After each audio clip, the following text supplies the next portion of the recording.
સાક્ષાત શ્રી ઉદ્ધવજી મહારાજ એના મુખમાંથી નીકળેલા શબ્દો છે જેને ભગવાન વેદવ્યાસજીએ શ્રીમદ ભાગવતમાં લખ્યા છે. ગંગા તટ પર મહામુનિ શુકદેવજીના મુખમાંથી નીકળેલો આ પવિત્ર શ્લોક છે. ઉદ્ધવજી જેની માટે ભગવાન કૃષ્ણ કહે છે, વૃષ્ણિનામ પ્રવરો મંત્રી કૃષ્ણસ્ય દયિત સખા શિષ્યો બૃહસ્પતિ સાક્ષાત ઉદ્ધવ બુદ્ધિ સત્તમ. ભગવાન સ્વયં કહે છે કે નર મત અણવ અપી ઉદ્ધવ ન્યૂનમ. ઉદ્ધવ જ્ઞાનમાં મારી કરતા અણુ માત્ર પણ ઓછો નથી. અર્થાત ભગવાન જે અખંડ જ્ઞાન જેનું સ્વરૂપ છે એ ભગવાન કહે છે કે ઉદ્ધવ મારી સમાન જ્ઞાની છે. તમે વિચાર કરો ઉદ્ધવજી મહારાજ શું વસ્તુ છે, એનું જ્ઞાન કેટલું છે. બેકગ્રાઉન્ડ મ્યુઝિક થોડું ચડાવતો બહારનો અવાજ ઓછો નથી ક્યાંય બી ચડાવવાનું કેમ કોપીરાઈટ લાગે.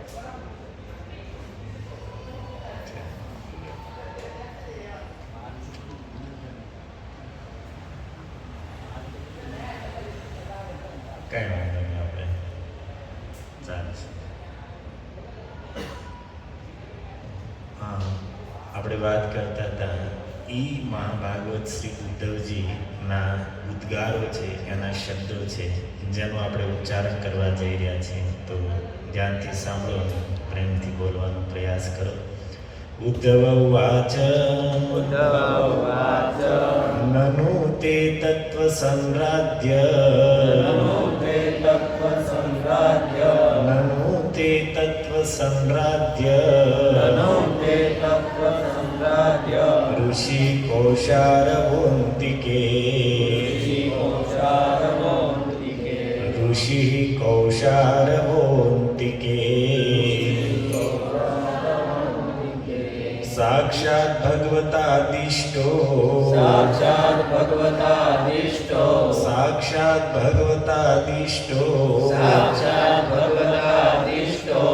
મર્ત્યલોકમ જિહાંસતા.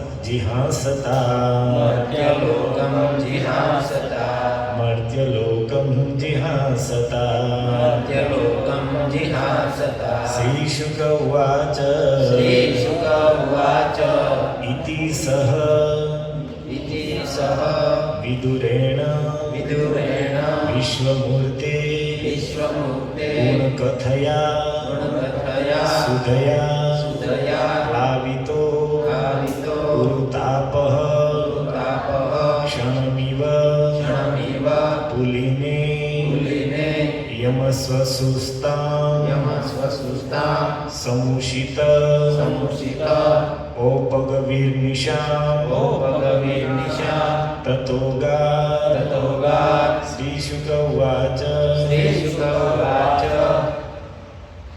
इति सह विदुरेण विश्वमूर्ते इति सह विदुरेण विश्वमूर्ते इति सह विदुरेण विश्वमूर्ते इति सह विदुरेण विश्वमूर्ते गुणकथया सुदया प्लावितोरुताप गुणकथया सुदया प्लावितोरुतापः क्षणम् इव पुलिने यमस्वसुस्ताम् क्षणमिव पुलिने क्षणस्वसुस्ताम् क्षणम् इव पुलिने यमस्वसुस्ताम् क्षणमिव पुलिने यमस्वसुस्ताम् समूषित औपगवीर्निशां ततोगा समूषित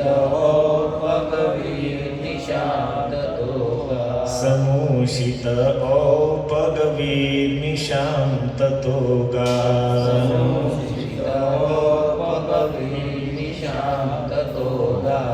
26 नंबर का श्लोक एक प्रभु जी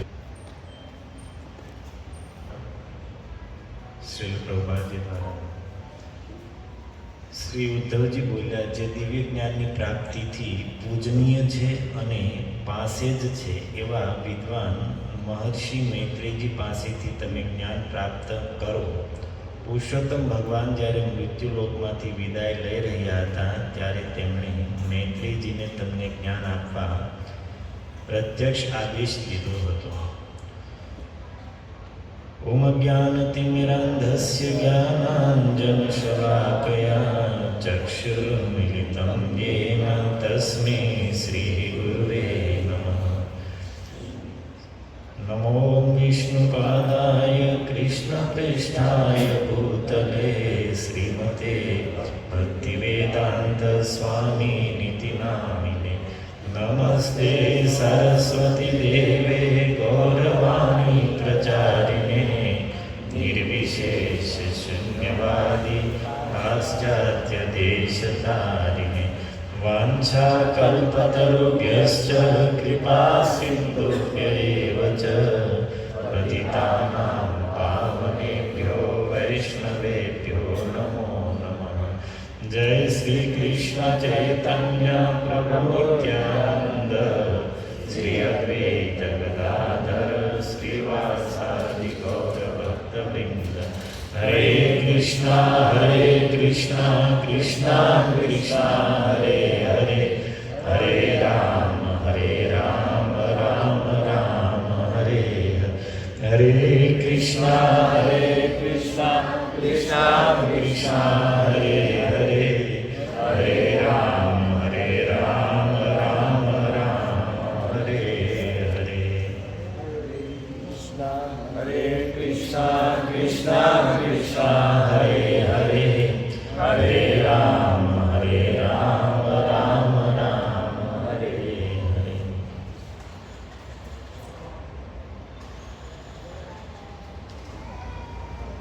સર્વપ્રથમ પ્રતિ મંગળવારીએ સત્સંગ કાર્યક્રમ શ્રીમદ ભાગવત કથામાં પધારેલા આપ સર્વ શ્રોતાઓના ચરણોમાં પ્રણામ. धर्मेंद्र प्रभु जी आए हैं. गुजराती समझ लेंगे प्रभु जी. प्रोग्राम આપણો સત્સંગ ગુજરાતીમાં થાય અને કાર્ડ તમે લોકો હિન્દીમાં બનાવો છો. તો બપોરે એક પ્રભુજીનો ફોન આવ્યો અને મેં કીધું ગુજરાતીમાં છે. પ્રભુજી કાર્ડ ક્यों हिंदी में बनाया?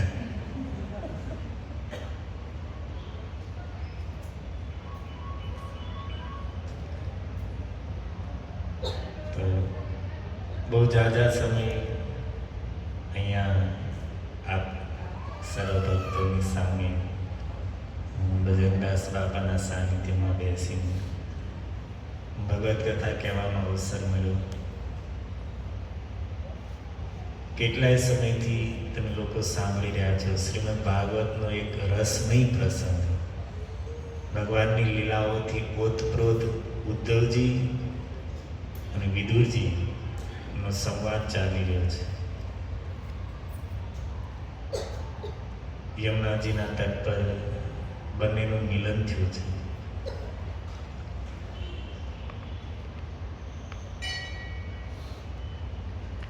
બંને વચ્ચે બહુ લાંબો સંવાદ થયો અને પછી ઉદ્ધવજી ત્યાંથી વિદાય લે છે. ઉદ્ધવજી જવા માટે તૈયાર થયા એ જ સમયે સતમ મહાભાગવતમ વ્રજંતમ કૌરવ શવ. સુખદેવજી કહે છે, હે કૌરવ શ્રેષ્ઠ, પરીક્ષિતજીને સંબોધન કરે છે. તમ મહાભાગવતમ વ્રજંતમ, ઉદ્ધવજી માટે બે સંબોધન આપે છે. એક તો મહાભાગવત, ભગવાનના ભક્તોમાં જે શ્રેષ્ઠ છે. ભાગવત નહીં, ભગવાનના ભક્તોને ભાગવત કહેવાય, અને ભાગવતોમાં પણ જે શ્રેષ્ઠ હોય એને મહાભાગવત. તો શું કહે છે? મહાભાગવત. અને બીજું મુખ્યમ કૃષ્ણ પરિગ્રહે, ભગવાન કૃષ્ણના સેવકોમાં અથવા તો પાર્ષદોમાં જે મુખ્ય છે, પ્રધાન છે. ઉદ્ધવજી માટે બે સંબોધન છે. એવા ઉદ્ધવજી જ્યારે ત્યાંથી બદ્રિકાશ્રમ જવા માટે તૈયાર થયા એ જ સમયે વિદુરજી એને પ્રશ્ન પૂછે છે. આની પહેલાં આપણે 26 નંબરનો શ્લોક ઉચ્ચારણ કર્યો. 25 નંબરના શ્લોકમાં વિદુર ઉવાચ, વિદુરજી કહે છે, જ્ઞાનમ પરમ સ્વાત્મરહ પ્રકાશમ યદ આહ યોગેશ્વર ઈશ્વરસ્તે વક્તુમ ભગવાન અર્હતિ યધિ વિષ્ણુ ભૃત્યા સ્વભૃત્યા અર્થકૃત ચરણ. અર્થાત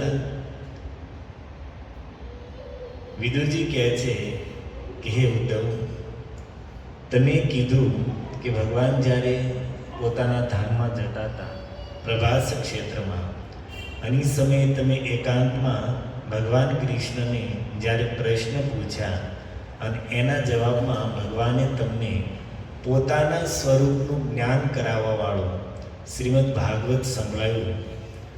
એ ભાગવત જો સાંભળવાના અમે અધિકારી હોઈએ, હું જો યોગ્ય હોઉં તો એ જ્ઞાન મને પણ આપો, મને પણ એ ભાગવત સંભળાવો. પ્રશ્ન શું છે વિદુરજીનો? હે વિદુરજી, હે ઉદ્ધવજી, જે જ્ઞાન ભગવાને સાક્ષાત તમને આપ્યું, જેને વિદ્વાનો ભાગવત કહે છે, જેનાથી ભગવાન કૃષ્ણના તત્વનો બોધ થાય છે, જેનાથી એનો સ્વભાવ, એનો પ્રભાવ, એનો મહિમા, એની કરુણા સમજી શકાય છે, એવું જે ભાગવતનું જ્ઞાન ભગવાન કૃષ્ણએ પોતાના ધામમાં જતી વખતે અંતિમ સમયમાં એકાંતમાં તમને આપ્યું. નો અર્હતિ, એ ઉદ્ધવ, જો અમે એને સાંભળવાના યોગ્ય હોઈએ તો અમને પણ સંભળાવો. વિદુરજી જે ભાગવત સાંભળવાની જિજ્ઞાસા કરી રહ્યા છે, આપણે લોકો કેટલા ભાગ્યશાળી છે કે ભાગવત આપણને સાંભળવા મળી રહ્યું છે. જેની માટે વિદુરજી પ્રશ્ન કરતા કહે છે કે હે ઉદ્ધવજી, જો તમને યોગ્ય લાગતું હોય કે હું એ જ્ઞાનનો અધિકારી છું, એ ભાગવત સાંભળવાનો પાત્ર છું, તો એ મને પણ સંભળાવો. અને દિવ્ય જ્ઞાન એ ભાગવત આપણને અહીંયા પ્રભુપાદજીની કૃપાથી શ્લોક અનુસાર એના મૂળ રૂપમાં સાંભળવા મળી રહ્યું છે. આનાથી મોટા સૌભાગ્ય શું? બે વસ્તુ ચૈતન્ય મહાપ્રભુની કૃપાથી આપણી પાસે એવી છે, આપણને એવી પ્રાપ્ત છે કે જેનાથી શ્રેષ્ઠ આધ્યાત્મ જગતમાં ભગવત પ્રાપ્તિના માર્ગમાં કોઈ સાધન છે જ નહીં, એનાથી ઉપર કોઈ વસ્તુ છે જ નહીં. એક તો મહામંત્ર. ભગવાનના નામની મહિમા તો સર્વત્ર આપણે સાંભળીએ છીએ, શાસ્ત્રોમાં, વેદોમાં, સંતોની વાણીઓમાં, મહાપુરુષોના અનુભવમાં, બધે જ આપણે યત્ર તત્ર હરિનામની મહિમા સાંભળીએ છીએ. લઈએ છીએ કે નથી લેતા એ નથી ખબર, માનીએ છીએ કે નથી માનતા એ નથી ખબર, પણ સર્વત્ર હરિનામની મહિમા તો સંતોએ, મહાપુરુષોએ, શાસ્ત્રોએ, વેદોએ ગાય જ છે. ચહુ જુગ ચહુ શ્રુતિ નામ પ્રભાવ. ચારો વેદોમાં અને ચારો શ્રુતિ, ચારો યુગમાં ભગવાનના નામનો મહિમા છે. કલી વિશેષ નહીં આન ઉપાય. તો કળિયુગમાં તો બીજા કોઈ ઉપાય છે જ નહીં. તો ભગવાનનું નામ તો મહિમામય છે જ સર્વત્ર, પરંતુ એમાં પણ જો વિધિ પૂછવામાં આવે તો એ છે મહામંત્ર. મહામંત્ર દ્વારા જો હરિનામ ઉચ્ચારણ કરવામાં આવશે તો બહુ જલ્દીથી જીવોને કલયુગના દોષોમાંથી, કલયુગના પાપોમાંથી મુક્ત કરાવીને બહુ જલ્દી સિદ્ધિ અપાવશે અને આ જ શરીરમાં, આ જ જન્મમાં ભગવાનના સાનિધ્ય સુધી, ભગવત પ્રેમ સુધી આપણને પહોંચાડી દેશે. કોઈ પણ રીતે ભગવાનનું નામ લેવાનો મહિમા તો છે જ. ચાહે રામ રામ કરીએ, કૃષ્ણ કૃષ્ણ કરીએ, રાધા રાધા કરીએ, હરિ હરિ કરીએ, કોઈ પણ ભગવાનનું નામ તો અપાર મહિમામય છે જ. પણ છતાં એમાં પણ શ્રેષ્ઠ વિધિ કલિયુગ માટે બતાવવામાં આવી મહામંત્ર. કલિસંતરણ ઇત્યાદિ ઉપનિષદોમાં કળિયુગમાંથી મુક્ત થવા માટે, કળિયુગના દોષોમાંથી મુક્ત થવા માટે, કળિયુગમાં સંસારના બંધનમાંથી મુક્ત થવા માટે શું કરવું, તો આ પ્રશ્નના ઉત્તરમાં મહામંત્રનું જ વિધાન છે.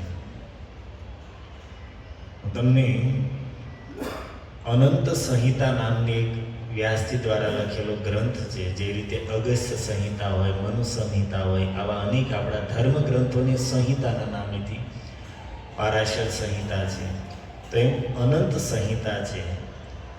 તો એના થોડા શ્લોકો છે, મેં તમને આપણા ગ્રુપમાં મોકલ્યા છે. શ્લોકના શબ્દ જુઓ તો તમને ખબર પડશે. મોબાઈલ હોય તો બધા ખોલીને જુઓ, જેની પાસે ન હોય એકબીજાની આસપાસમાં. કારણ કે ઘણી વાત શ્રેષ્ઠ વાત હોય, ઊંચી વાત હોય, પ્રમાણ સાથે ન હોય તો આપણું મન એને પકડે નહીં, સ્વીકાર ન કરે. શાસ્ત્ર છે એ પ્રમાણ છે.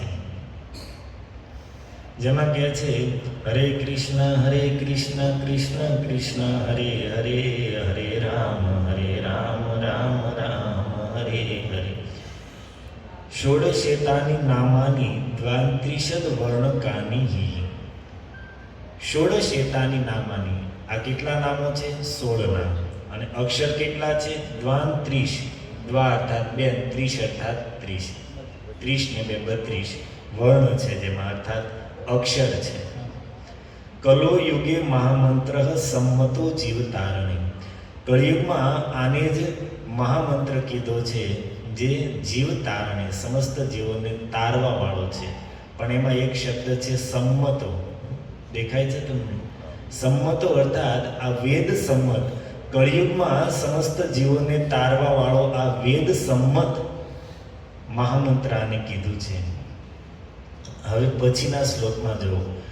વર્જયિત્વા તુ નામ એતદ નામ અર્થાત આ મહામંત્ર રૂપી જે નામ છે એને વર્જયિત્વા છોડીને, દુર્જને પરિકલ્પિતમ અન્ય દુર્જનો દ્વારા અર્થાત જે ભક્ત નથી એની દ્વારા પોતાની કલ્પના અનુસાર બનાવેલા છંદોબદ્ધમ, જેની રચના બહુ સુંદર છે, પરંતુ સુસિદ્ધાંત વિરુદ્ધમ, પરંતુ શાસ્ત્રીય સિદ્ધાંતથી વિરુદ્ધ છે, તો ન અભ્યસેત પદમ, આવા પદોને ન અભ્યસેત, એનો અભ્યાસ ન કરવો જોઈએ, અર્થાત એનું ગાન કે ઉચ્ચારણ ન કરવું જોઈએ.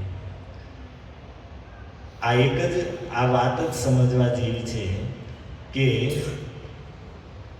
વિધિ અનુસાર જે નામ બતાવવામાં આવ્યું છે એને છોડીને દુર્જને પરિકલ્પન, દુર્જનો અર્થાત જે ભક્ત નથી, લૌકિક સાહિત્યકારો હોય, કવિઓ હોય, અથવા તો શું કહેવાય ફિલ્મ કલાકારો હોય, આ બધા દ્વારા ઘણા ભજનો બનાવ્યા હોય, ઘણા એને પદોની રચના કરી હોય, એને ઘણી નવી નવી ધૂન બનાવી હોય કીર્તનોની.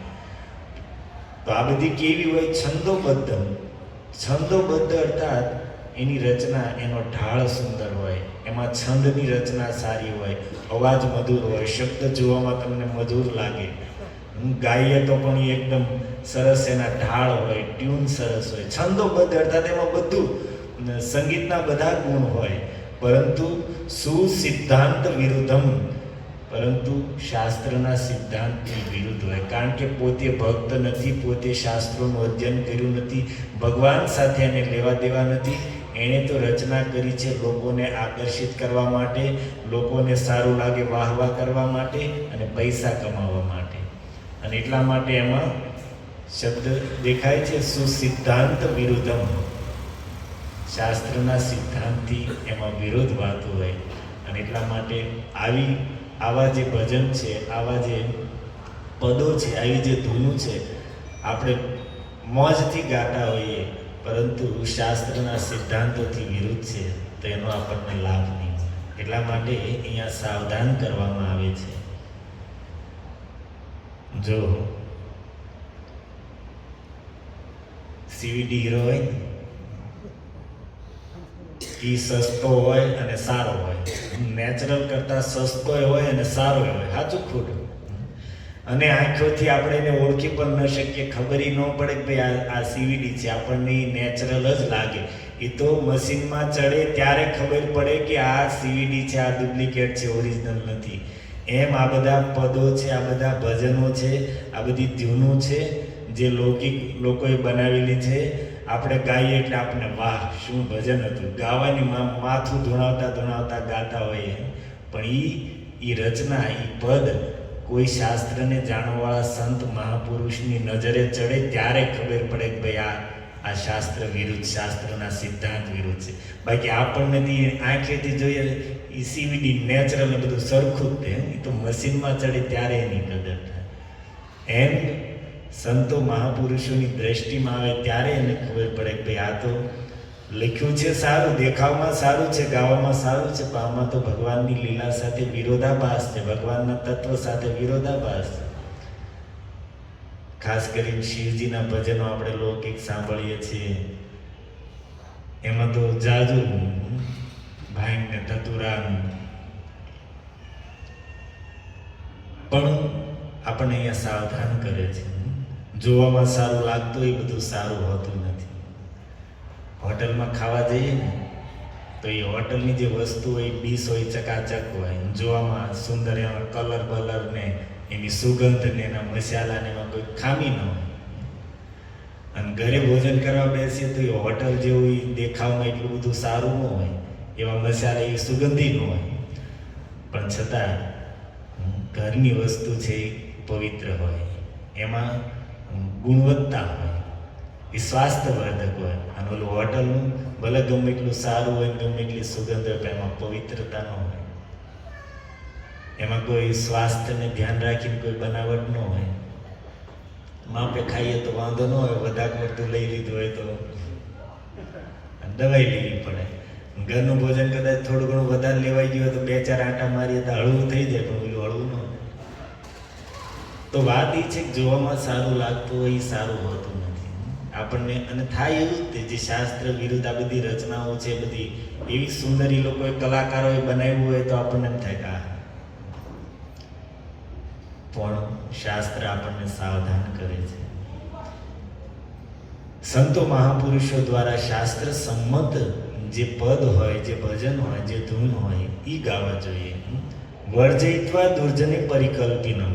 બાકી દુર્જનો દ્વારા જે કલ્પિત પોતાના મનમાંના ઢંગથી બનાવેલા છે, ન અભ્યસિત, એનું ક્યારેય અભ્યાસ ન કરવો જોઈએ, ગાન ન કરવું જોઈએ. અચ્છા, આગળ કહે છે તારકમ બ્રહ્મ નામ એતદ બ્રહ્મણા ગુરુના આદિના. બ્રહ્માજી માટે સંબોધન વાક્યું છે. શું કહે છે? બ્રહ્મણા ગુરુના આદિના. સંસારના આદિ ગુરુ બ્રહ્માજીએ તારકમ બ્રહ્મ એતદ, આ મહામંત્રને એતદ અર્થાત આ તારક બ્રહ્મ કીધું છે.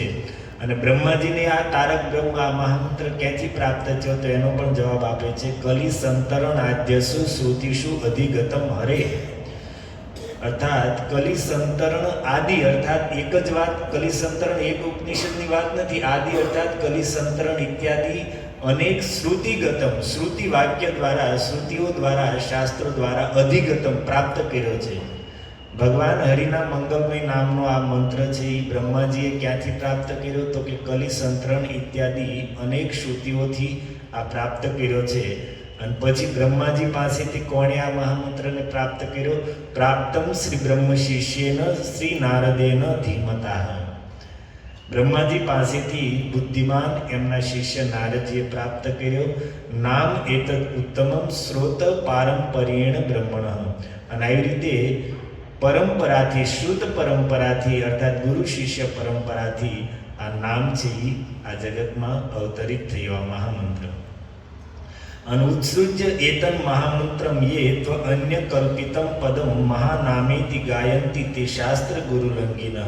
અને કહે છે કે આ મહામંત્રને ઉત્સૃજ્ય છોડીને યે તું અન્ય કલ્પિતમ પદમ, બીજા જે મનમાના ઢંગથી પોતાની કલ્પનાથી બનાવેલા પદો છે, ધૂનો છે, એને મહાનામેતિ ગાયંતિ, મહામંત્ર કહીને ગાય છે, તો તે શાસ્ત્ર ગુરુલંગિન, તો એ શાસ્ત્ર અને ગુરુની ઉલ્લંઘન કરવા વાળો છે.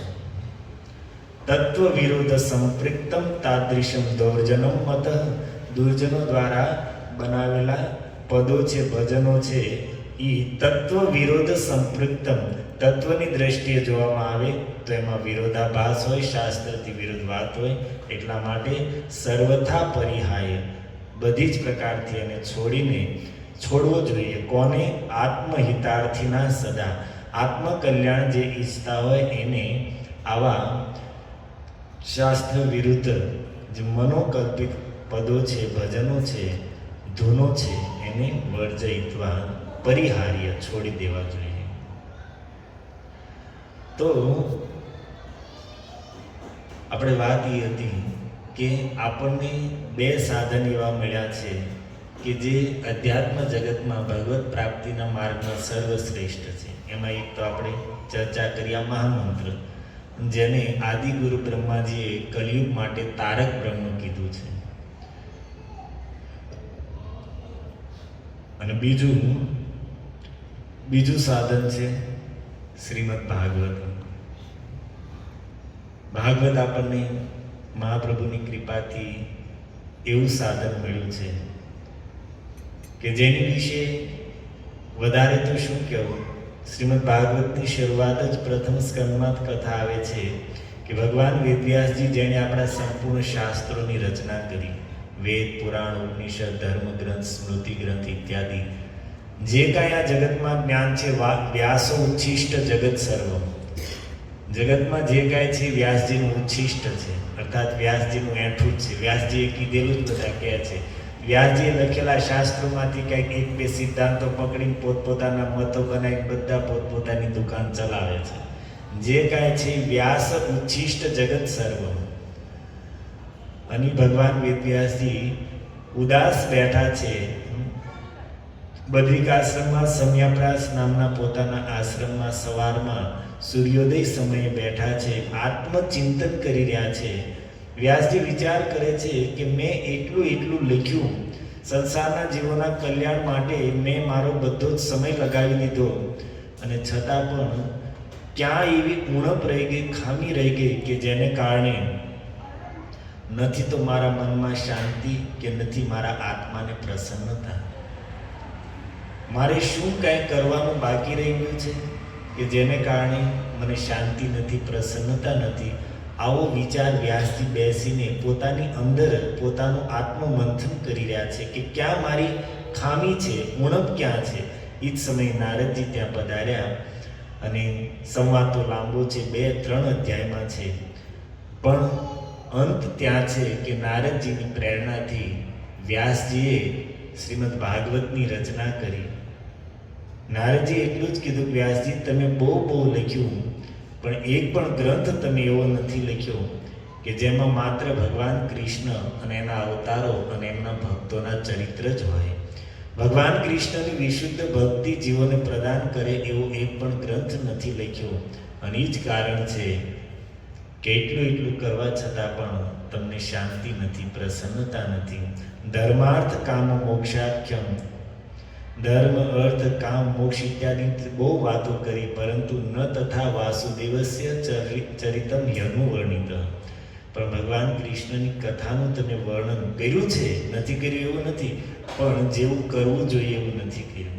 એટલા માટે હવે તમે શાંતિ અને પ્રસન્નતા ઈચ્છતા હો તો એક એવા ગ્રંથની રચના કરો કે જેમાં માત્ર અને માત્ર ભગવાન કૃષ્ણ અને એમના અવતારોની કથા જ હોય. અને ત્યારે વ્યાસજીએ શ્રીમદ ભાગવતની રચના કરી અને ભાગવત લખી વ્યાસજીને એટલી તૃપ્તિ થઈ, એટલી પ્રસન્નતા થઈ કે પછી એણે પોતાની કલમ હંમેશા માટે નીચે મૂકી દીધી. ભગવાન વેદવ્યાસજીના જીવનનો અંતિમ ગ્રંથ છે શ્રીમદ ભાગવત. હવે વિચાર કરો કે સંપૂર્ણ ગ્રંથો લખવાવાળા સાક્ષાત ભગવાન વ્યાસજીને પણ જ્યાં સુધી ભાગવતની રચના ન કરી ત્યાં સુધી શાંતિ અને પ્રસન્નતા ન મળે તો બીજાની શું વાત કરીએ. અને આવો દિવ્ય અને અલૌકિક ગ્રંથ આપણને અત્યારે મળ્યો છે, આપણે સાંભળીએ છીએ. અત્યારે આખા દેશમાં એક શું કહેવાય, એક મોજું છે. શેનું? કુંભ મેળાનું. વાયરો કે શું કે સારું છે. એમાં કઈ દર 3 વર્ષે કુંભ મેળો તો હોય જ છે, પણ આ મીડિયાને લીધે, યોગીજીની વ્યવસ્થાને લીધે આ વર્ષે થોડો વધારે ક્રેઝ છે. તો કુંભ શું કામ કુંભ મેળો લાગે છે તો તમે જાણો છો. સમુદ્ર મંથનમાંથી જ્યારે અમૃત પ્રગટ થયું તો દેવતા અને દાનવો વચ્ચે જપાજપીમાં એ અમૃતનો કળશ હતો, એ છલકાઈને એમાંથી અમૃતના બુંદો હતા, ટીપાઓ નીચે પડ્યા. તો 4 સ્થાનમાં એ અમૃતના બિંદુઓ પડ્યા. ક્યાં ક્યાં? એક તો અત્યારે જ્યાં છે પ્રયાગરાજ, બીજું હરિદ્વાર, ત્રીજું ઉજ્જૈન, અને ચોથું અહીંયા નાસિક. આ 4 સ્થાનોએ અમૃતના એ બિંદુઓ પડ્યા. અને આજે પણ એ સમયનો યોગ, નક્ષત્ર, ગ્રહ, તારાઓ અનુસાર એ સમય અને યોગ ઉપસ્થિત થાય તો એ સ્થાનોમાં આજે પણ અમૃત પોતાનો પ્રભાવ પ્રગટ કરે છે. અને એટલા માટે ત્યાં કુંભ મેળો લાગે છે. આવું આપણા શાસ્ત્ર અને સંતો કહે છે. અને એનો લાભ લેવા માટે લોકો હજારોની સંખ્યામાં જઈને ડૂબકી મારે છે. પુણ્ય પ્રાપ્ત થાય, શરીર સ્વસ્થ નિરોગ રહે, આવા ઘણા કારણો છે. તો જે અમૃતના કળશમાંથી યુગો પહેલા અમૃતના બિંદુઓ તો નહીં પણ શિખર, શું કહેવાય, ફુહારા ઝીણા ઈ પડ્યા, એનો પણ આજ યુગો વહી ગયા, પણ આજે પણ એવો મહિમા છે કે છે કે લગભગ 40-50 કરોડ લોકો આવવાના સ્નાન કરવા. 50% હિન્દુઓ માની લો. પણ એ આખો અમૃતનો કળશ લઈને દેવતાઓ આવ્યા. ક્યારે? સાંભળો ધ્યાનથી. પદ્મ પુરાણની કથા છે. પરીક્ષિતે કથા વક્તુમ સભાયામ સંસ્થિતે શુકે.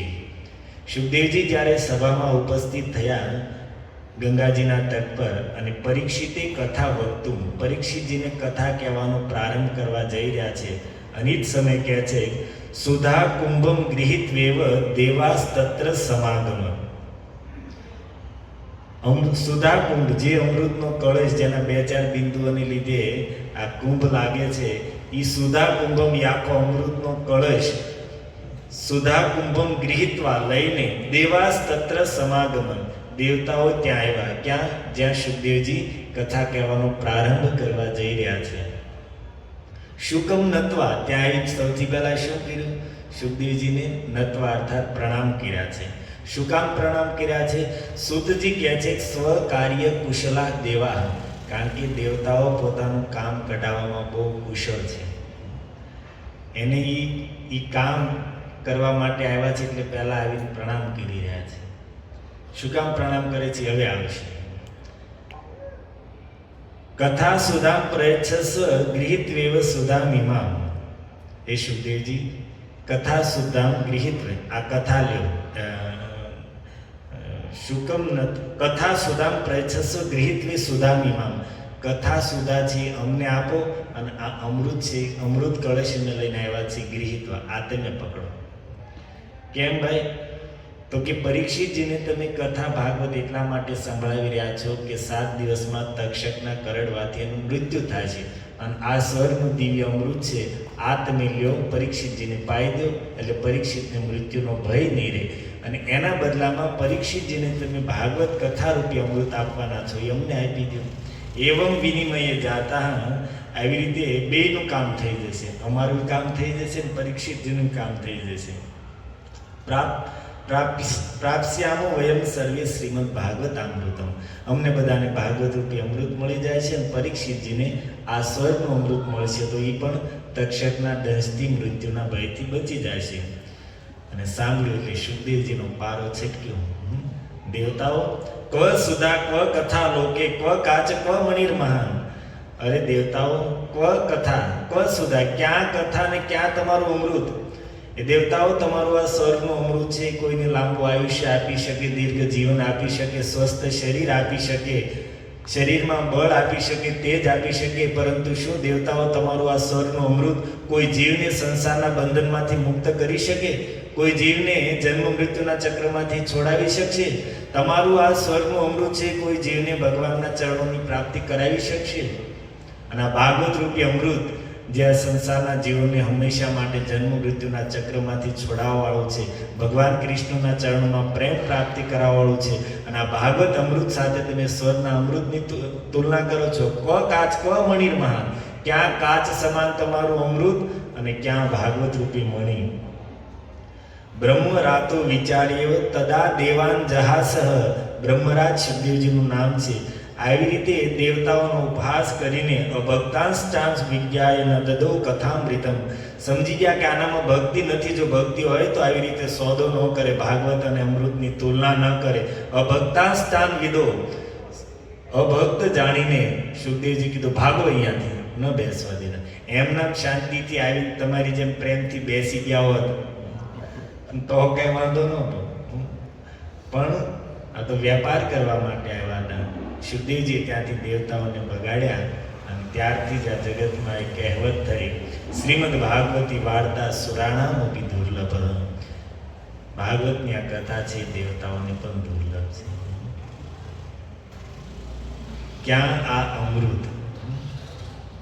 આપણે વાત હતી કે ઓલું અમૃત જેની એક બે બૂંદ યુગોથી આજ એનો પ્રભાવને લીધે એટલા ત્યાં લોકો કુંભમાં સ્નાન કરવા જાય છે. પણ હું તો માનું છું કે વગર ખર્ચે વગર દોડ ભાગે એનથી મોટા કુંભમાં તો તમે સ્નાન કરી રહ્યા છો, ભાગવત રૂપી અમૃતમાં ડૂબકી મારી રહ્યા છો. કેટલા લાભમાં છો. ત્યાં જવું હોય અત્યારે ટિકિટે ક્યાં પહોંચી છે અને ભાડા કેટલા એ છે. મેં સાંભળ્યું હતું કે એક ટેન્કના 10,000 ને 15,000 રૂપિયા. અચ્છા, કદાચ ત્યાં પહોંચી જઈએ તો ત્યાં માઘ મહિનાની જે ઠંડી છે અને એમાં પ્રયાગના જળમાં પાણીમાં ડૂબકી મારવી, લગભગ ડૂબકી મારવી તો આ જીવડો શરીરમાં બહાર ન નીકળી જાય એવી ટાઈટ નહીં કઈ. આપણને એમ લાગતું હોય કે ભાઈ જઈને ત્યાં પહોંચી ગઈ કઈ.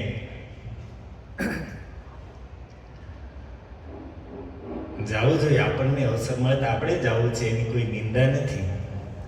પણ વાત શું છે? શાસ્ત્ર સંમત કે એ અમૃત લઈને આવ્યા પણ દેવતાઓને બેસવા ન દીધા.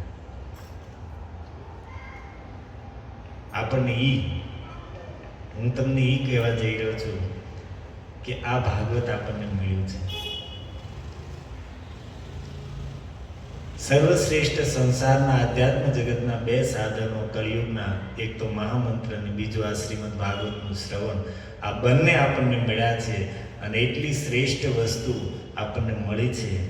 પણ જો આપણે એને સંભાળી નહીં શકીએ, જો એની કદર નહીં કરી શકીએ, જો એને સાચવી નહીં શકીએ, તો પછી સૃષ્ટિનો નિયમ છે કે જેટલી કિંમતી વસ્તુ હોય એટલી જ એને વધારે સાચવવી પડે.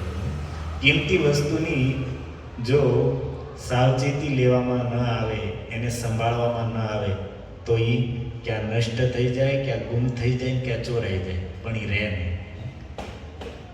જેટલી કિંમતી વસ્તુ હોય એટલી જ એની વધારે સાવચેતી રાખવી પડે, સંભાળવી પડે.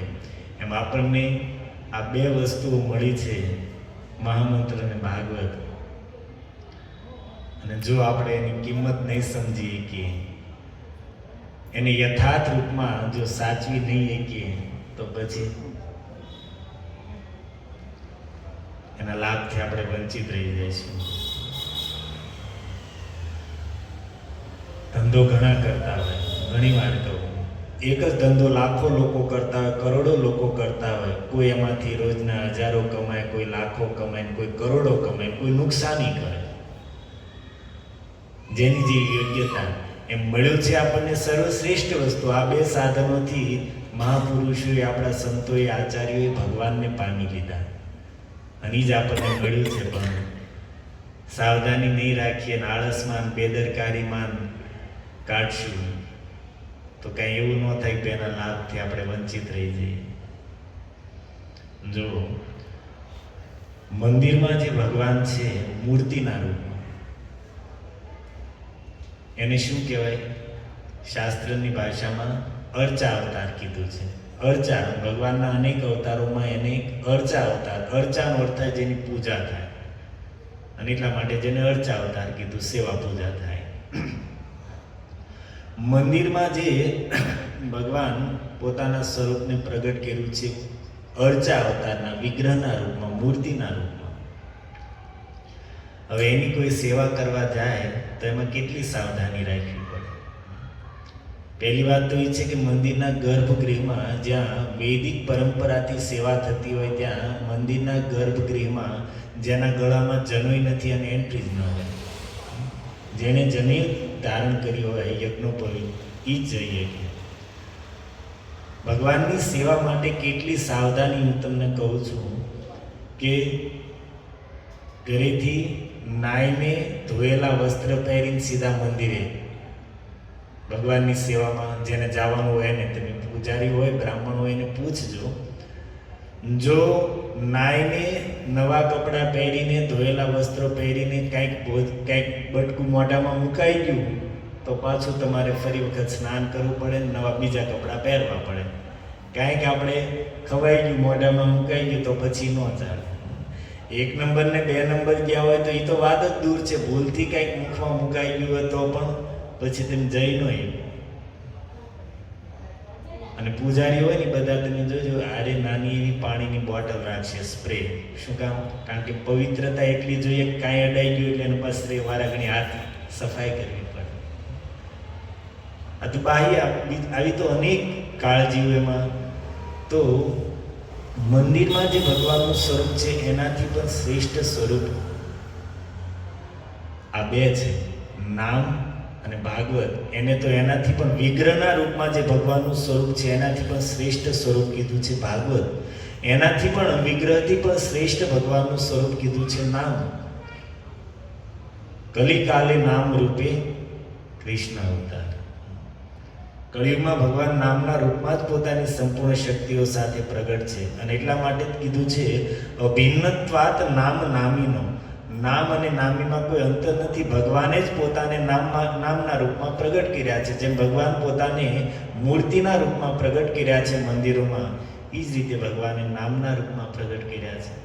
તો મંદિરમાં હું એ કહું છું કે મંદિરમાં મૂર્તિના રૂપમાં ભગવાન છે, એની સેવામાં એટલી બધી સાવધાની, અને એનાથી પણ શ્રેષ્ઠ નામ છે.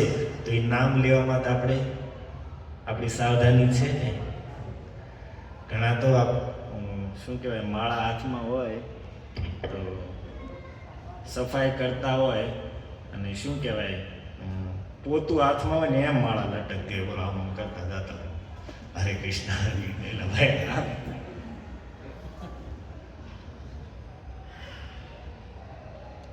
તો કંઈક શ્રેષ્ઠ વસ્તુ આપણને મળી છે. તો હું તમને એ કહું છું, કંઈક કિંમત તો હોવી જોઈએ ને. વસ્તુ જેટલી મહાન હોય એ પ્રમાણે એનો આદર તો હોવો જોઈએ કે નહીં. એટલી ઊંચી, એટલી કિંમતી, એટલી શ્રેષ્ઠ વસ્તુ મળે છે, અને આપણે વર્ષોથી એનો જપ કરીએ છીએ, છતાં આપણામાં કોઈ સુધારો ન, કોઈ પરિવર્તન નહીં, આપણને કોઈ લાભ દેખાતો નથી, કોઈ એનો ચમત્કાર દેખાતો નથી, કોઈ એમાં સાક્ષાત્કાર કે કોઈ આનંદની અનુભૂતિ નથી થતી. કેમ? આદર નથી. જેટલી મહાન વસ્તુ છે એની પ્રત્યે જેટલો ભાવ, જે આદર હોવો પડે એ તો છે નહીં. કે ભાઈ એટલું શ્રેષ્ઠ વસ્તુ ભગવાનનું પોતાનું, ત્યાં સુધી આપણા સંતોએ, શાસ્ત્રોએ કહી દીધું કે ભગવાન કરતાં પણ મોટું એનું નામ છે. સાચું ખોટું? ભગવાન કરતાં, જગતના ઈશ્વર કરતાં પણ મોટું છે, તો આપણે તો એને કઈ રીતે લઈએ છીએ? યદ્યપિ નામનો મહિમા છે, કોઈ પણ રીતે લેશું, મંગળ કરશે, કલ્યાણ કરશે, નામનો પોતાનો પ્રભાવ છે. પણ એનો અર્થ એવો થોડો છે કે આપણે ગમે એમ લેવું, ગમે એમ એને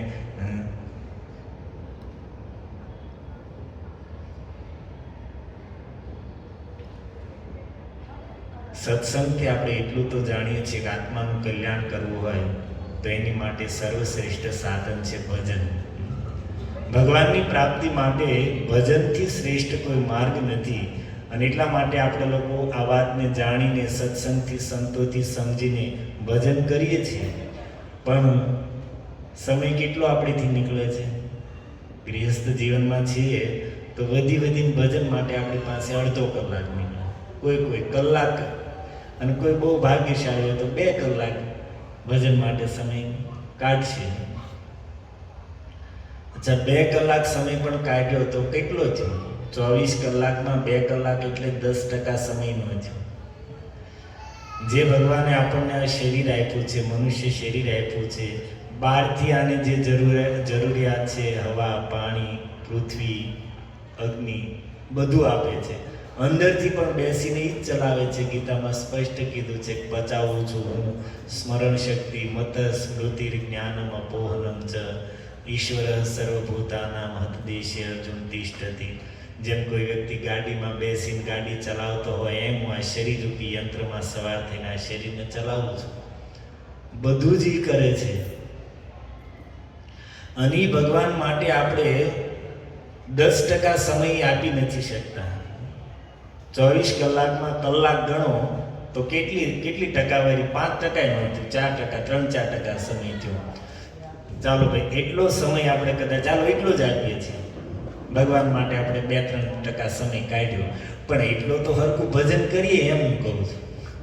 ભલે આપણે 10-15% સમય, સંતોએ તો શાસ્ત્રો કહે છે કોઈ પણ વસ્તુ હોય એમાંથી 10% ભગવાનની સેવામાં લગાડવી જોઈએ, ત્યારે એ વસ્તુ પવિત્ર થાય.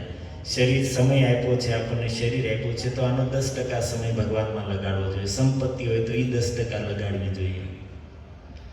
આપણે 10%ની 2-3% જ લગાડીએ. કલાક જ આપણે રાખો. કારણ કે મુંબઈ જેવા શહેરમાં રહીને આજની ભાગદોડની જિંદગીનામાં ક્યાં આવે આપણે વાતો તો આપણે સાંભળીએ. સંતોની, મહાપુરુષોની, નામાચાર્ય હરિદાસ ઠાકોરનું જીવન ચરિત્ર આપણે કેટલી વાર સાંભળ્યું. રોજ 192 માળા મહામંત્ર નીકળતા, 22 કલાક મહામંત્ર જપતા, 2 કલાકમાં સુવાનું, ખાવાનું, નાવાનું બધું આવી ગયું, ભોજન ઇત્યાદિ. રઘુનાથદાસ ગોસ્વામી વિશે લખ્યું છે કે 7.5 પ્રહર ભજનમાં જાતા. એના 1 પ્રહર થાય 3 કલાક, 7.5 પ્રહર એટલે કેટલા કલાક થયા? 22.5 કલાક. રૂપ સનાતન ઇત્યાદિ પ્રભુપાદજી 2 કલાક સુતા, બાકી 22 કલાક ભજનમાં જતા. આપણે આ વાતો સાંભળીએ, પણ આપણે કઈ સંતો મહાપુરુષોની જેમ આપણીથી ક્યાંય 10-12 કલાક 15 કલાક ભજનનો સમય નીકળવાનો નથી. તો આ જન્મમાં તો સપનું જ રહી જાય છે. પણ 1 કલાક કાઢીએ છીએ એ તો સરખું કરીએ, મારું એમ કહેવાય. 1 જ કલાક આપણે કાઢીએ, પણ એ તો ધ્યાનથી, મનથી, મન લગાવીને કરીએ. ભગવાન માટે 3-4% સમય આપણે આપીએ, એ ખાલી વ્યવસ્થિત આપણે કરવું છે. વધારવું નથી, જવાનું. વધે તો બહુ ભાગ્યશાળી, પણ એટલું આપણે ખાલી જેટલું કરીએ છીએ ને એટલું આપણે ધ્યાનથી કરવું છે, મનથી કરવું છે, એકાગ્રતાથી કરવું છે. અને 2 માળા, 4 માળા, 6 માળા કરવાવાળા હોય ને એને તો હાલતા ને ખાતા ને વાતો કરતા એ ભૂલી જ જવું જોઈએ. તમારે 2-4 માળા કરવી તો બાપા બેસીને હરખેન કરો. 16 માળા કરતા હોય તો કંઈક સમજ્યા કે ભાઈ ચાલો. આદર એ છે કે આપણે ભલે એટલું ભજન કરીએ, પણ ભગવાનનું નામ ભગવાન કરતાં પણ મોટું છે. તો આપણને એ તો કે ભાઈ ચાલો મારે 4 માળા જ કરવી છે, તો સવારમાં ઉઠીને બેસીને અડધી કલાક થાય તો નાઈને આવીને પહેલાં આસન ઉપર બેસીને માળા કરી દઈશ. ધ્યાનથી, ભલે ધ્યાન લાગે નહીં, પણ બાહ્ય જે વિધિ છે એનું પાલન કરીને હું ધ્યાનથી કરવાનો પ્રયાસ તો કરું. મન લાગે ન લાગે એ વાત અલગ છે, પણ મન લગાડવા માટે જે ઉપાયો બતાવ્યા છે શાસ્ત્ર અને સંતો, એ તો કરીએ. આસન ઉપર બેસીને, સ્થિર બેસીને એમાં પણ યોગ શાસ્ત્ર કહે છે કે શરીરમાં જેટલું હલનચલન હશે એટલું મન પણ ચંચલ રહેશે. શરીર જેટલું સ્થિર હશે એટલું મન પણ સ્થિર થશે. તો બેસીએ તો પણ પ્રયાસ કરવો જોઈએ કે આમ હલનચલન વગેરે આપણે બેસીએ તો મન એટલું આપણું શાંત રહેશે, સ્થિર રહેશે. ઘણા માળા કરતા હોય તો આમ આખા ડોલતા ડોલતા કરતા હોય, આપણને એમ થાય ઊંઘ ન આવે એટલે કરતા હશે, પણ એવું કઈ નહીં, પણ ટેવ પડી ગયો પહેલેથી હલવાની ટેવ હોય ને, એમાં કઈ ઊંઘ ન આવે ને એવું ન હોય. સીધા બેસીએ, ટટાર બેસવાથી મન એકાગ્ર રહે. અચ્છા, શરીરને સ્થિર રાખવા માટે પણ યોગ શાસ્ત્રમાં વિધિ બતાવી છે કે સૌથી પહેલા બેસીએ અને આપણું શરીર આપણે અડધી કલાક આસન ઉપર સ્થિર બેસીએ કે જેથી મન છે એ ચંચળતાથી રહિત શાંત રહે. તો એટલા માટે શરીરને સ્થિર રાખવા માટે સૌથી પહેલા ભગવાન શેષજીનું સ્મરણ કરવું જોઈએ, ધ્યાન કરવું જોઈએ. કેમ? શેષ ભગવાન, તમે ફોટો જોયો છે કે ભગવાન શેષજી છે એની ગોદમાં ભગવાન સૂતેલા છે. ભગવાન વિષ્ણુ ક્યાં સૂવે છે? ક્ષીર સમુદ્રમાં ભગવાન શેષજીની શૈયા બનાવીને એની ગોદમાં સૂતા હોય. શેષ ભગવાનના મસ્તક ઉપર શું છે? ભૂમંડળ છે.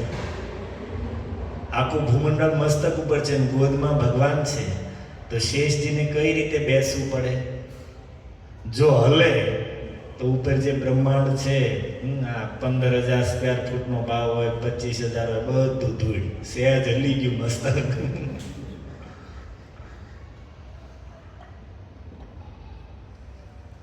એટલે મસ્તક ચલાય સહેજ પણ હલે તો એ ચાલે નહીં. એટલા માટે મસ્તક સ્થિર રાખીને ઊભા છે, બેઠા છે. અચ્છા, ગોદમાં ભગવાન છે, ભગવાન યોગ નિંદ્રામાં શયન કરી રહ્યા છે. તો શરીર હલે તો ઠાકોરજીની નિંદ્રામાં વિક્ષેપ થાય, તો સેવા અપરાધ થાય. તો એ બેયને ધ્યાનમાં રાખીને ભગવાન શેષજી એટલા સ્થિર બેઠા છે કે નથી મસ્તક હલવા દેતા કે નથી શરીર હલવા દેતા, એકદમ સ્થિર થઈ. અને એટલા માટે કીધું છે ભગવાન શેષજીના એ સ્વરૂપનું ધ્યાન અને સ્મરણ કરવાથી આપણને પણ બળ મળે છે શરીર સ્થિર રાખવામાં. તો આવી જે યુક્તિઓ બતાવી છે એ અનુસાર આપણે બાહ્ય પ્રયાસથી આપણું મન શાંત રહે, ચંચળતાથી રહિત રહે, આ ભાવથી પ્રયાસ કરીએ પછી મન ધીરે ધીરે લાગશે. બહારથી પહેલાં જે વિધિ છે એ આપણા હાથમાં છે એ કરશું તો અંદરનું ધીરે ધીરે થશે. પહેલેથી જ આપણે એમ કે મન નથી લાગતું તો પ્રયાસ કરવો જોઈએ. હું એ કહેવા જઈ રહ્યો છું કે આપણને જે વસ્તુ મળી છે એની જો આપણે કિંમત નહીં કરી શકીએ તો કંઈક એવું ન થાય કે ખોઈ બેસે. એટલા માટે એ પ્રમાણે આદર અનુસાર 16 માળા કરતા હોય એને પણ કમસે કમ એટલો તો નિયમ હોવો જોઈએ કે ભાઈ 8 માળા તો આસન ઉપર બેસીને કરીશ. વધારે થાય બધી થાય તો સારામાં સોનામાં સુગંધ, પણ કમસે કમ 8 કરીએ તો હરિનામ પ્રભુને એમ થાય છે ભાઈ આને મારી પ્રત્યે આદર તો છે, પ્રયાસી જોશે.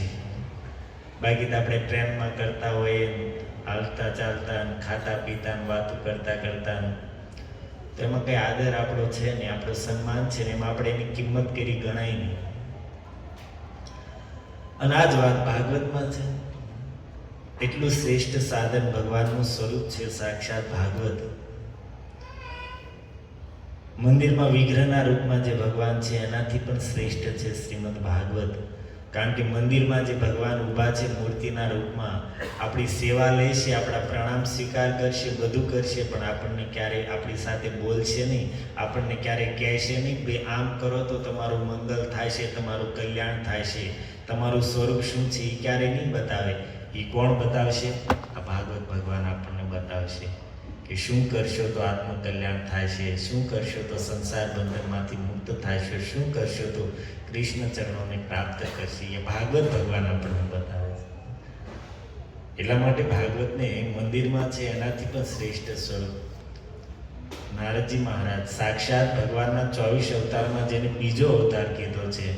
અને ભાગવત કથા સૌથી પહેલા હરિદ્વારમાં સનકાદીશ્વર 4, તમે સંવાદ જાણો છો, ભક્તિ મહારાણીનું દુઃખ દૂર કરવા માટે, જ્ઞાન વૈરાગ્યની મૂર્છા દૂર કરવા માટે સનકાદીશ્વરો વક્તા છે અને નારદજી આયોજન છે.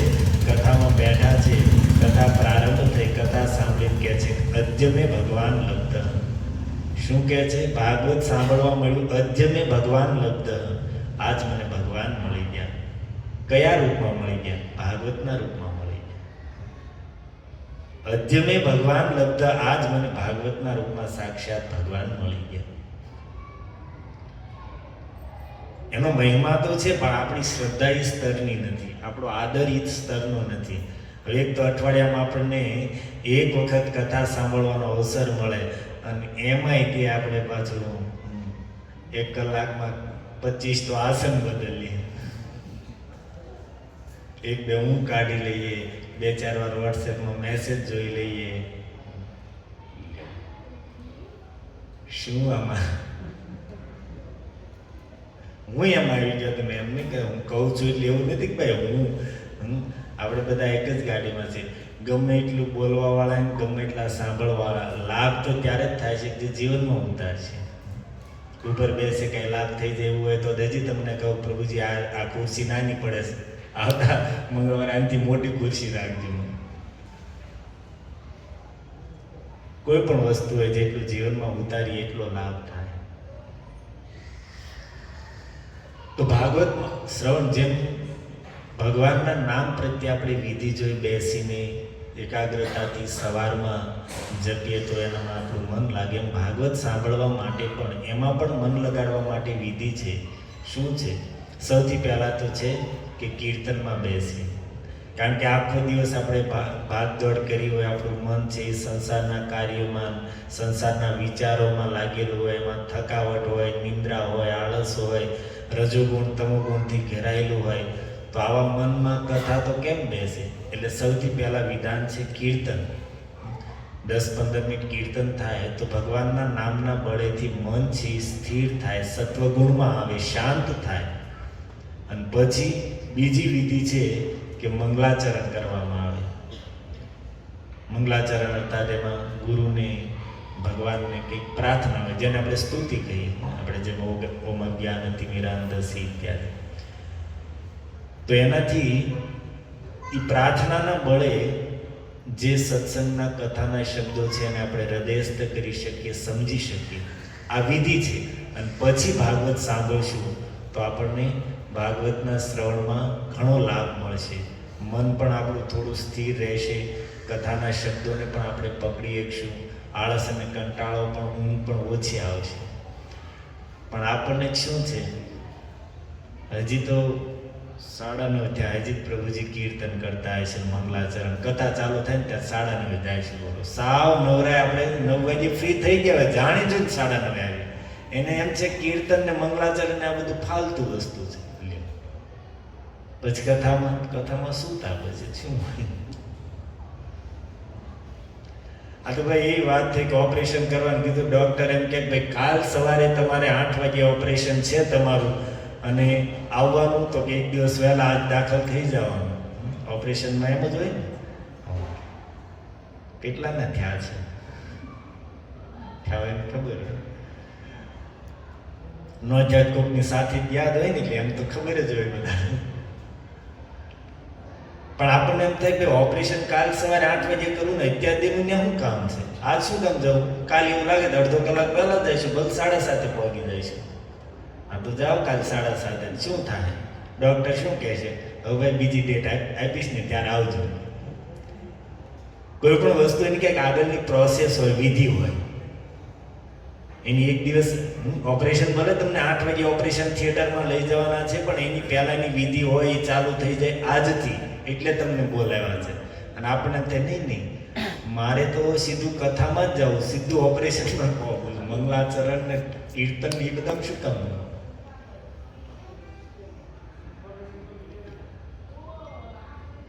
તો આપણી ચર્ચા થઈ રહી છે એટલા માટે કે આપણે જે વસ્તુ કરીએ છીએ આપણે સાવધાની રાખશું તો આપણને આનો પૂરો લાભ મળે. આપણે બધા સાધકો છીએ, આપણે કોઈ સિદ્ધ પુરુષો નથી, સાધનામાં લાગેલા છે. તો જેટલી સાવધાની છે, જેટલું આપણે ધ્યાનથી કરશું એટલું જ આપણને લાભ વધારે મળશે. આપણે બધા ધંધો જ કરીએ છીએ, પણ જે જેટલા સિરિયસ હોય, જે જેટલા મહેનતુ હોય, જે જેટલી બુદ્ધિ વાપરે એ વધારે કમાય. 2 પૈસા વધારે મળશે. બાકી માર્કેટમાં જઈને ગપ્પા મારતા હોય ને ગેમ રમતા હોય ને ત્યાં જઈને હુવાણી કરતા હોય ને આખા ગામની ચર્ચાઓ કરતા હોય. અને ઘણા એવા પણ છે કે જે માર્કેટમાં જાય પાછા આવે, શેપમાં જાય સવારમાં, સાંજે મૂકીને બહાર નીકળે ત્યાં સુધી એની પાસે ટાઈમ જ ન હોય.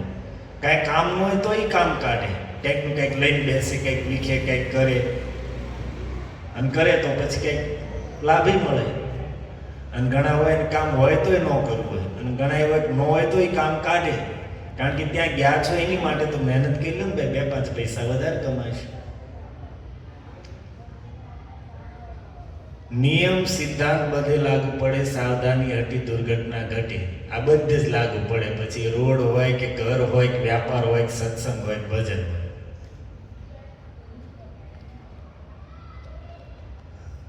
તો આપણે વાત હતી, ચાલો પાછા આવીએ.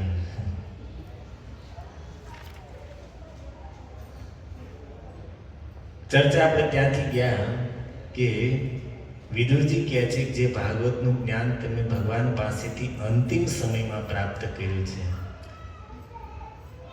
એ ઉદ્ધવ અમે અધિકારી હોય તો અમને પણ એ સંભળાવો. અને આપણે એ વાત કરતા હતા કે આપણે કેટલા ભાગ્યશાળી છે કે ભાગવત તો આપણને એમના મળ્યું છે. બસ આપણે ખાલી થોડી સાવધાની રાખવાની છે. તો વિદુરજીએ જ્યારે આ પ્રમાણે કીધું તો ઉદ્ધવજી કહે છે કે નनु તે તત્વ સંરાજ્ય ઋષિ કૌશારો અંતિમે સાક્ષાત ભગવતા આદિષ્ટ મળતે લોકમ જિહાસતા. ઉદ્ધવજી કહે છે કે વિદુરજી, મળતે લોકમ જિહાસતા, આ મૃત્યુ લોકને છોડતી વખતે સાક્ષાત ભગવતા, સાક્ષાત ભગવાન કૃષ્ણને આદિષ્ટા, મારી સામે જ આદેશ આપ્યો. કોને? ઋષિ કૌશારવ, કૌશારવ ઋષિને. મૈત્રીજીનું એક નામ છે કૌશારવ. કૃષારુ ઋષિના પુત્ર હોવાને કારણે મૈત્રીજીને કૌશારવ પણ કહેવામાં આવે છે. એની માતાનું નામ મિત્રા હતું એટલા માટે એક નામ હતું મૈત્રેય, અને પિતાજીનું નામ હતું કુશારુ એટલા માટે કૌશારવ. આ બંને નામ છે મૈત્રેય ઋષિના. તો અહીંયા સંબોધન આપે છે કૌશારવ. ઉદ્ધવજી કહે છે કે વિદુરજી, ભગવાન આ લોકને છોડીને જતી વખતે અંતિમ સમયમાં મારી સામે જ મૈત્રીજીને આદેશ આપ્યો હતો કે હે મૈત્રેય, આ જ્ઞાન જે તમે મારી પાસેથી સાંભળ્યું છે, આ સંવાદ આ જ અધ્યાયના પ્રારંભમાં તમે સાંભળી ચૂક્યા છો. ઉદ્ધવજી જ્યારે અંતિમ સમયમાં ભગવાન સામે બેઠા છે, પ્રભાસ ક્ષેત્રમાં ભગવાન પોતાના સ્વરૂપનું બોધ તત્વજ્ઞાન કરાવવાળું ભાગવતનું જ્ઞાન આપી રહ્યા છે, એ જ સમયે મૈત્રી ઋષિ ત્યાં વિચરણ કરતા કરતા યદૃચ્છયા અર્થાત આપમેળે અથવા તો ભગવાનની ઈચ્છાથી ત્યાં પહોંચ્યા છે. અને સમયે મૈત્રીજીની સ્થિતિ શું હતી? પ્રેમમાં એટલા ભાવમાં ભરેલા હતા. નતકંદર, એનું મસ્તક શરીર ઝૂકેલું હતું. પ્રેમના ભારથી વિહ્વળ થઈને આંખમાં અશ્રુઓ સાથે વિચરણ કરતા કરતા મૈત્રીજી ત્યાં પહોંચ્યા છે. અને ઉદ્ધવજીની બાજુમાં બેસીને સાક્ષાત ભગવાન ડાયરેક્ટ જે જ્ઞાન આપી રહ્યા છે મૈત્રીજીએ સાંભળ્યું છે. અને ઉદ્ધવજી કહે છે અંતમાં ભગવાન પોતાના ધામમાં જતી વખતે મારી સામે જ મૈત્રીજીને કહે છે કે મૈત્રેય, આ જ્ઞાન તમે વિદુરને આપજો, કારણ કે મેં આ જગતમાં પ્રગટ થઈને બધાને કંઈકનું કંઈક આપ્યું છે. કોઈ મારી પાસે માગ્યું છે, કોઈને વગર માગે, પરંતુ મારી પાસેથી કોઈ ખાલી હાથે નથી ગયું. વિદુર એક મારા એવા ભક્ત છે કે એણે મારી પાસે કંઈ માગ્યું નથી, મેં એને કંઈ દીધું નથી. એટલા માટે હે મૈત્રીજી, અંતિમ મારી ઈચ્છા છે કે આ જ્ઞાન મેં તમને જે ભાગવતનું જ્ઞાન આપ્યું છે એ જ્ઞાન તમે વિદુરને આપજો, વિદુરને સંભળાવજો. અને ત્યારે ઉદ્ધવજી આ વાત વિદુરજીને કરે છે. તો આગળ આવશે વિદુરજી જ્યારે આ વાત સાંભળી કે ભગવાને મારી જેવા દાસી પુત્રને અંતિમ સમયમાં સ્વધામમાં જતી વખતે યાદ કર્યો, તો વિદુરજી ખૂબ રડે છે આને યાદ કરીને કે મને ભગવાને યાદ કર્યો. અને પછી 27 નંબરનો શ્લોક તો આપણે લેવો તો પણ હવે બીજા વખતા લઈશ. એમાં વાત તો એટલી જ કરીશ, ભગવાનના ગુણગાન ગાવામાં બંનેને આખી રાત્રિ પલકારામાં વીતી ગઈ. જેમ કોઈ સ્ત્રી લંપટ પુરુષો હોય, સ્ત્રીઓની ચર્ચા ચાલે તો એને કેટલો સમય જાય ખબર ન પડે, તો ભાગવતમાં દ્રષ્ટાંત આપ્યું છે સ્ત્રીયા વિટાનામ ઇવ. સ્ત્રી લંપટ પુરુષોને સ્ત્રીઓની ચર્ચા જેમ સુખદ લાગે એમ ભગવાનના ભક્તોને ભગવાનની કથામાં કેટલો સમય વયો જાય. આ બંને મહાભાગવતોને આખી રાત્રિ વહી ગઈ ખબર પણ નહોતી પડી. સવારમાં અંજવાળું થયું ત્યારે ખબર પડી. અને વિદુરજી પછી ત્યાંથી વિદાય લઈને નીકળશે. તો એ આગળ સાંભળશું આપણે. હરે કૃષ્ણ કૃષ્ણ કૃષ્ણ હરે હરે, હરે રામ જગદગુરુ શ્રીલ પ્રભુપાદ કી જય. ગ્રંથરાજ શ્રીમદ ભાગવત મહાપુરાણ કી જય. નિતાય ગૌર પ્રેમાનંદે.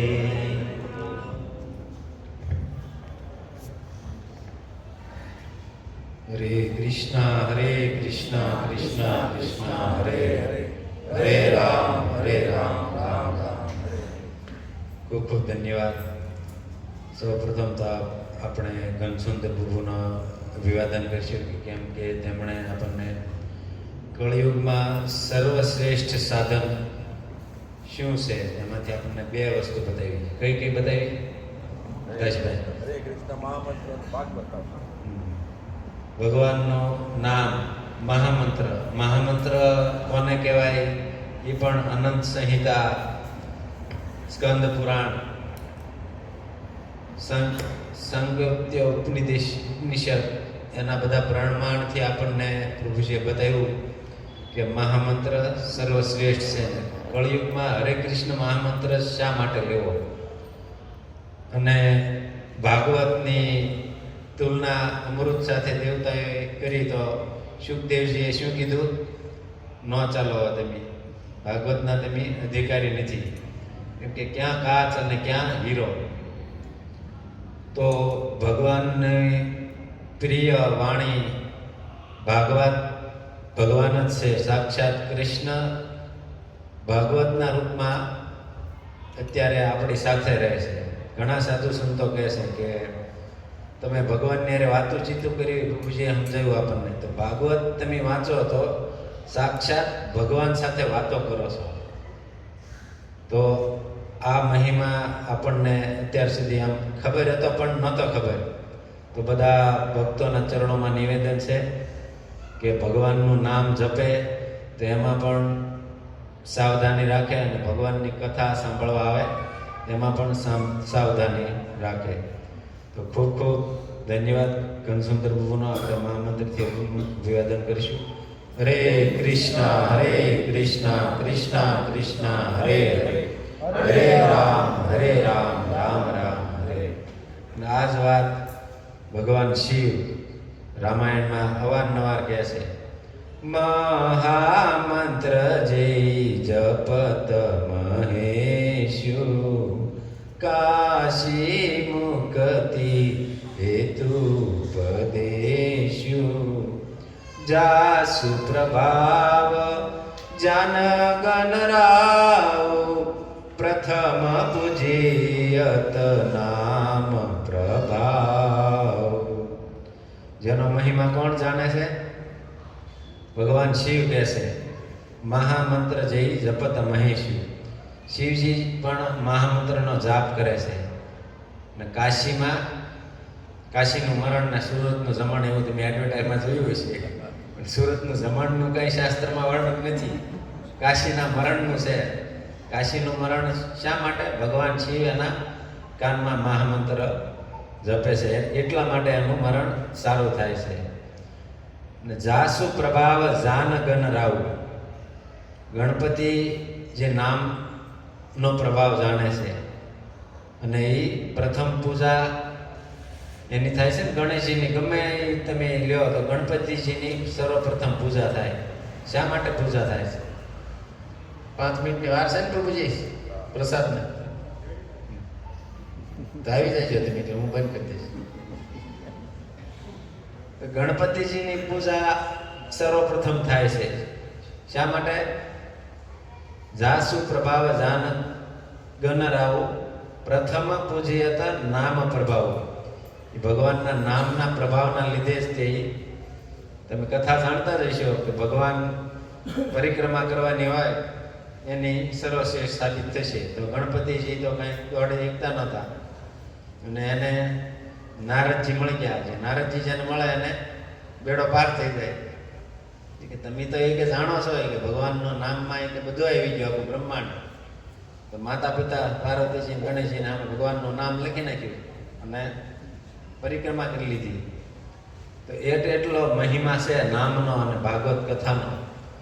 છતાંય આપણે જે એને સિરિયસ નથી થયા. તો હવે પછી કોકના 40 થયા, કોકના 45 થયા, કોકના 50 થયા, કોકના 60 થયા. તો આપણે હવે ક્યારે થઈશું? તો બધાના ચરણોમાં નિવેદન છે કે હવે ભગવાનના નામ અને કથા પ્રત્યે સજાગ થાય. તો બાપા સીતારામ આપણને આ કથા માટે જગ્યા આપે છે. તો એમનો મહામંત્રથી અભિવાદન કરીશું. હરે કૃષ્ણ કૃષ્ણ કૃષ્ણ હરે હરે, હરે રામ રામ રામ હરે હરે. અને આજનો પ્રસાદ મારે નારીવાળા ધીરુભાઈ ડોસિયા એમના તરફથી છે. એમનું પણ આપણે એક આ પ્રસાદ જે છે ને ગોરીવેલામાં એક ભક્ત છે સુપર્ણ પ્રભુ, એમના દ્વારા બનાવે છે. પ્રભુજી આજ કીધું ને જે હોટલમાંથી ખાવાને કોઈ ભક્ત બનાવે ઘરે બનાવ્યું એમાં તફાવત શું હોય? તો એ ભક્તના હાથે બનાવેલો સૂપ છે. તો બધાના ચરણોમાં નિવેદન છે કે બાપા સીતારામ મંડોલી આપણને જગ્યા આપે છે. એમનો આપણે મહામંત્રથી અભિવાદન કરીશું. અને ધીરુભાઈ જે આપણે આજે પ્રસાદ આપ્યો તો એમનું પણ આપણે મહામંત્રથી અભિવાદન કરીશું. હરે કૃષ્ણ કૃષ્ણ કૃષ્ણ હરે હરે, હરે રામ રામ રામ હરે.